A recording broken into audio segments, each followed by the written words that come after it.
You think you know your friends, but what if everything you believe about them is based on carefully constructed illusions? What if the people closest to you are wearing masks so sophisticated that even they don't realize they're performing? Nietzsche understood something most people never discover. Friendship isn't just about affection or loyalty. It's about power, projection, and psychological survival. Every interaction, every gesture, every word your friends speak carries hidden intentions that reveal their deepest fears, desires, and insecurities. Today, we're going to unlock Nietzsche's secret method for seeing through the facades that surround you. This isn't about becoming paranoid or cynical. It's about developing the psychological insight to understand what's really driving the people in your life. But here's the warning. Once you learn to see these patterns, you can't unsee them. You'll begin to recognize the subtle manipulations, the unconscious power plays, and the hidden agendas that shape every relationship you have. Some friendships won't survive this level of clarity. Are you ready to discover what your friends are really thinking? Let's dive into Nietzsche's most penetrating insights about human nature and learn to decode the secret language of intention. Part 1. The Architecture of Deception. Truth number 1. Everyone is performing their identity. Nietzsche wrote, "Man is least himself when he talks in his own person. Give him a mask, and he will tell you the truth." But here's what's disturbing. Your friends aren't just wearing masks in front of you. They've become so identified with their performance that they believe it themselves. Watch your friends carefully. Notice how they adjust their personality based on who's in the room. The friend who's philosophical with you but becomes shallow around popular people isn't being fake. They're revealing that their sense of self is fluid, dependent on external validation. But here's the key. The moments when their performance slips, when they forget to maintain their character, those are when you see their true intentions. Watch for the micro-expressions of annoyance when they have to be helpful, the brief flash of envy when you succeed, the subtle relief when you fail. Truth number 2. Friendship often disguises competition. Nietzsche believed that all human relationships contain elements of the will to power, the drive to assert dominance and control. Your friendships are no exception. Behind the smile and support, there's often a subtle competition happening that neither of you wants to acknowledge. Pay attention to how your friends react to your successes. Do they celebrate genuinely, or is there something strained about their enthusiasm? Do they quickly redirect the conversation to their own achievements? Do they subtly undermine your confidence with helpful criticism? True intentions reveal themselves in these moments. The friend who can't genuinely celebrate your wins without making it about themselves is competing with you, not supporting you. They need you to stay slightly beneath them to feel secure in the relationship. Truth number 3. People befriend their missing pieces. Nietzsche understood that we're drawn to people who embody what we lack or what we've repressed in ourselves. Your friends didn't choose you randomly. They chose you because you represent something they need or want to possess. The quiet friend who gravitates toward the outgoing one isn't just seeking entertainment. They're trying to absorb confidence and social skills. The responsible friend who enables the reckless one isn't just being supportive. They're living vicariously through the freedom they've denied themselves. This creates an unconscious dynamic where friends use each other as psychological supplements.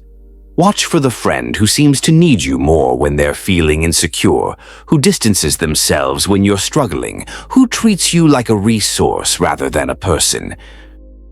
Truth number 4. Loyalty is often fear in disguise. We celebrate loyalty as a virtue, but Nietzsche saw it differently. He understood that what we call loyalty is often just fear of abandonment, fear of confrontation, or fear of being alone. True loyalty comes from choice. False loyalty comes from dependency. Notice which friends demand loyalty but don't reciprocate it. Which ones expect you to be available but are mysteriously busy when you need them. Which ones get upset when you have other friends but feel free to prioritize other relationships themselves. The friend who guilt trips you for having boundaries, who makes you feel selfish for prioritizing yourself, who uses phrases like, "After everything I've done for you." This person's loyalty is transactional. They're not loyal to you, they're loyal to what you provide them. Truth number 5. Criticism reveals hidden agendas. Nietzsche wrote, "The critic is the one who cannot create." When friends constantly offer unsolicited advice or criticism, they're not trying to help you. They're trying to manage their own psychological discomfort with your choices. The friend who always has something negative to say about your relationships, your career choices, your lifestyle, they're not being honest or helpful. They're projecting their own fears and limitations onto you. They need you to make the safe choices they've made to validate their own decisions. Watch for the friend who disguises control as concern, who offers criticism but rarely offers genuine support, who seems to take pleasure in your struggles while calling it tough love. Their true intention is to keep you from surpassing them or making them question their own choices. Truth number 6. Generosity can be manipulation. Not all giving comes from genuine kindness. Nietzsche understood that generosity often serves the ego of the giver more than the needs of the receiver. Some friends give not out of love, but out of a need to feel superior, to create obligation, or to maintain control. Pay attention to friends who keep score of their generosity, who remind you of what they've done for you, who give gifts that come with hidden expectations. Notice the friend who's always offering help but gets upset when you don't need it, who insists on paying but uses it as leverage later.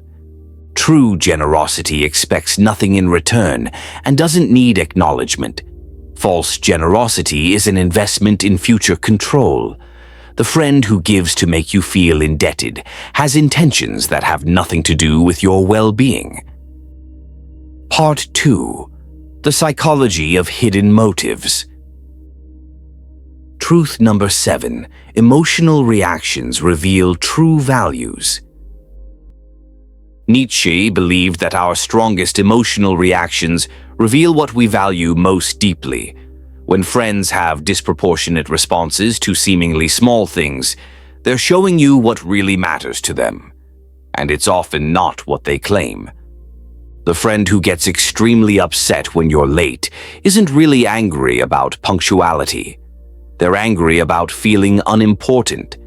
The friend who overreacts to your success isn't happy for you. They're threatened by it. The friend who becomes cold when you set boundaries isn't respecting your autonomy. They're angry about losing control. Watch for these emotional overreactions. They're like psychological X-rays that reveal the hidden structure of your friend's psyche. What triggers them tells you what they fear losing, what they need to feel secure, what they're actually getting from your friendship. Truth number 8. The stories they tell reveal their internal world. People don't just share stories to communicate facts. They share stories to reveal who they are and how they see the world. Nietzsche understood that every story someone tells is a form of self-disclosure, whether they realize it or not. Listen to the stories your friends choose to share. Are they always the victim in their narratives? Are they always the hero? Do they consistently portray others as unreasonable or unfair? The role they cast themselves in reveals their deepest self-perception and their hidden needs. The friend who always tells stories where they were wronged is seeking validation and sympathy. The friend who always tells stories where they saved the day is seeking admiration and importance. The friend who gossips constantly is seeking connection through shared judgment and superiority. Truth number 9. Silence speaks louder than words. Nietzsche wrote, "What we do not speak about, we become slaves to." The topics your friends avoid, the subjects they change, the questions they won't answer. These silences are more revealing than anything they say directly. Notice what your friends won't discuss. Is it their family, their romantic relationships, their career struggles, their financial situation? These silent zones reveal their vulnerabilities, their shame, their fears, but more importantly, they reveal what they're not willing to be authentic about with you. The friend who shares everything except the things that matter is maintaining emotional distance while creating the illusion of intimacy. They want the benefits of friendship without the vulnerability of true connection. Truth number 10. How they treat others predicts how they'll treat you. This is perhaps Nietzsche's most practical insight. Character is consistent. How someone treats waiters, family members, ex-friends, or people who can't benefit them reveals their true nature. The mask they wear with you will eventually slip. The friend who gossips about others will gossip about you. The friend who's cruel to people they consider beneath them will be cruel to you when it serves them. The friend who lies to others will lie to you when it's convenient. Pay attention to these patterns early. Don't assume you're special or different. Character reveals itself through consistency, and if someone shows you who they are through their treatment of others, believe them. Truth number 11. Their insecurities drive their behavior. Nietzsche understood that most human behavior is driven by unconscious attempts to manage insecurity. Your friends' actions toward you often have nothing to do with you and everything to do with their internal struggles. The friend who always has to one-up your stories is insecure about their own significance.